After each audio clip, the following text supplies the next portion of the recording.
Alors, rebonjour les élèves de troisième, on entame notre deuxième partie de MC. Juste avant, dans votre tableau, vous aviez une question, est-ce que vous pouviez citer un projet en fait européen qui est connu en fait dans le monde? Si on pouvait en fait en citer un vraiment qui marche très très bien, c'est le projet d'Ariane 5. Sinon, dans l'absolu, véritablement, on ne peut pas en fait en citer qui soit très très connu, comment dire, à l'échelle en fait planétaire. Donc, on en est à notre partie sur la défense et la paix. Je vous avais demandé en fait de laisser 3 pages de livre du chapitre 2, et puis vous écrivez chapitre 3, la défense et la paix. Et ce que je vous demande de faire, c'est de reproduire en fait ce tableau-là. On va se poser la question de ce que c'est que la défense, avec 4 questions. Que défendre? Qui défend? Comment défendre? Quel type d'attaque et qui décide? Alors, que défendre? On se pose la question en fait tout d'abord de qu'est-ce qu'on défend. Logiquement, quand on est dans un cadre militaire, il faut défendre en fait des lieux en fait stratégiques. Alors ça peut être par exemple une base en fait aérienne pour protéger éventuellement en fait une attaque. Ça peut être également en fait aussi des lieux de décision, comme par exemple le palais de l'Élysée que vous avez en fait à gauche, ou bien le palais Bourbon. Ça peut être également en fait aussi la capitale, protéger en fait Paris. Ça peut être également en fait aussi protéger la Banque de France, ici en fait à droite, qui est la banque qui gère en fait la circulation en fait des produits et des liquidités. Ça peut être également en fait aussi la protection en fait de lieux stratégiques, comme par exemple les dépôts d'argent, comme éventuellement en fait aussi les dépôts de carburant, ou bien en fait encore les centrales nucléaires qu'il faut forcément en fait là aussi protéger, ou protéger également en fait aussi les lieux et les centres de distribution. Ici par exemple vous avez la centrale d'achat de chez Leclerc, mais ça peut être pour n'importe quel magasin. Et puis protéger des lieux stratégiques, c'est des lieux de circulation, comme par exemple comment dire, l'aéroport de Roissy, le port, un aéroport, ou bien éventuellement en fait aussi les frontières. Donc quand on veut protéger, quand on se pose la question en fait qu'est-ce qu'on doit protéger, finalement dans votre tableau en haut à gauche vous pouvez marquer tout ce style en fait de type de lieux en fait à protéger, puisqu'ils sont très nombreux. On se rend compte que la défense ça peut être en fait plusieurs lieux. Ensuite se pose la question de comment en fait on défend. Donc comment on défend? On défend en fait tout d'abord par l'intelligence et le renseignement, l'espionnage, par le contrôle en fait aussi des data centers, c'est-à-dire en fait par le contrôle en fait des données qui sont envoyées, qui sont comment dire récupérées de par le monde. Ça passe en fait aussi par les renseignements via les écoutes téléphoniques, la surveillance policière. On protège également, on défend également en fait aussi par l'influence en fait nucléaire. Par exemple, en fait ici, vous avez un sous-marin nucléaire lanceur d'engins qui est un élément en fait de défense. Actuellement, en fait, la France en fait en possède 3. Et ces 3 sous-marins, il y en a 2 en permanence en fait, autour de la France, un dans l'Atlantique et dans la Manche, et un autre en Méditerranée, et le troisième en fait on ne sait pas où. Et ces 3 sous-marins nucléaires lanceurs d'engins ont pour mission de protéger, de défendre. Et puis, ça va être en fait aussi par la présence en fait de patrouilles policières. Donc ici, comment dire, à gauche, vous avez une patrouille en fait de Vigipirate, et puis à droite, vous avez en fait la représentation des patrouilles de police. C'est la première image que j'ai trouvée.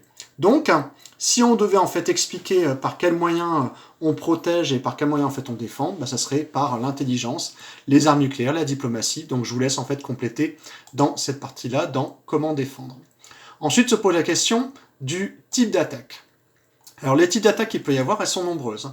Ça peut être par exemple des attentats. Donc ici à gauche, en fait, vous avez l'attentat de Nancy de 2016, où vous avez un fou qui est rentré avec un camion sur la promenade des Anglais le soir du 14 juillet.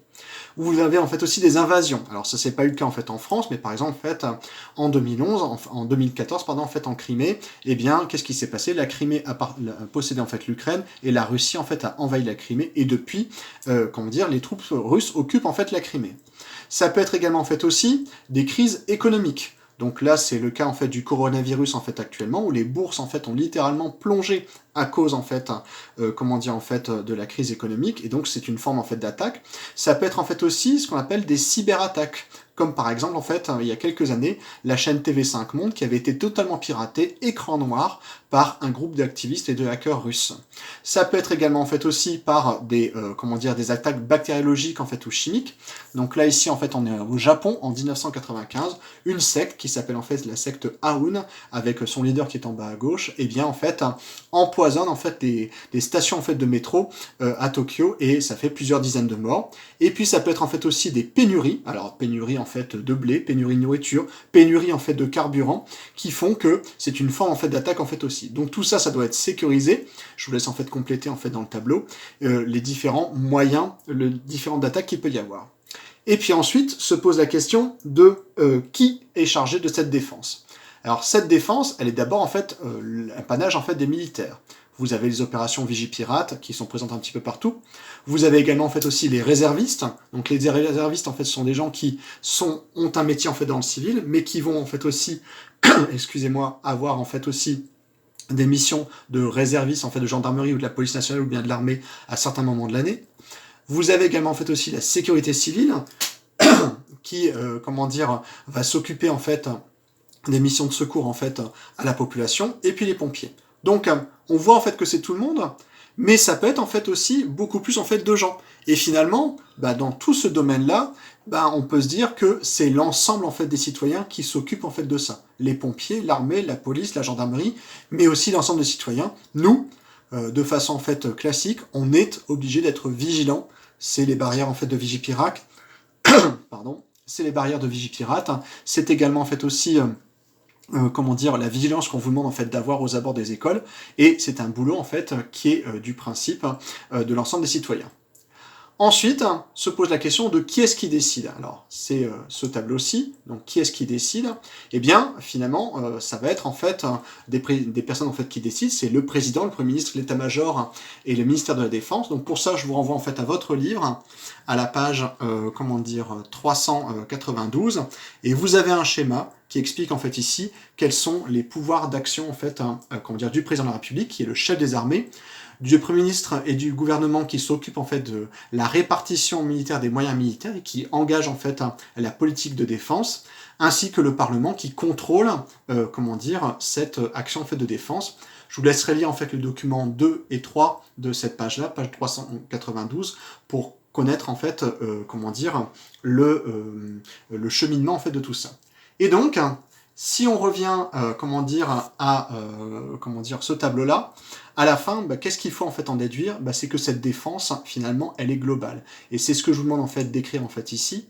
La défense, elle est globale. Elle est l'affaire en fait de tout le monde. Et c'est pour cela en fait que aujourd'hui, ce ne c'est plus simplement que les militaires, les polices, la gendarmerie et l'armée qui s'occupent de la défense, mais c'est l'ensemble de la communauté nationale. Je vous souhaite une bonne continuation. Je vous prie de m'excuser pour mes bafouillages et pour mon chat dans la gorge. Je souhaite plein de choses en fait bonnes pour vous et je vous dis à bientôt. Au revoir.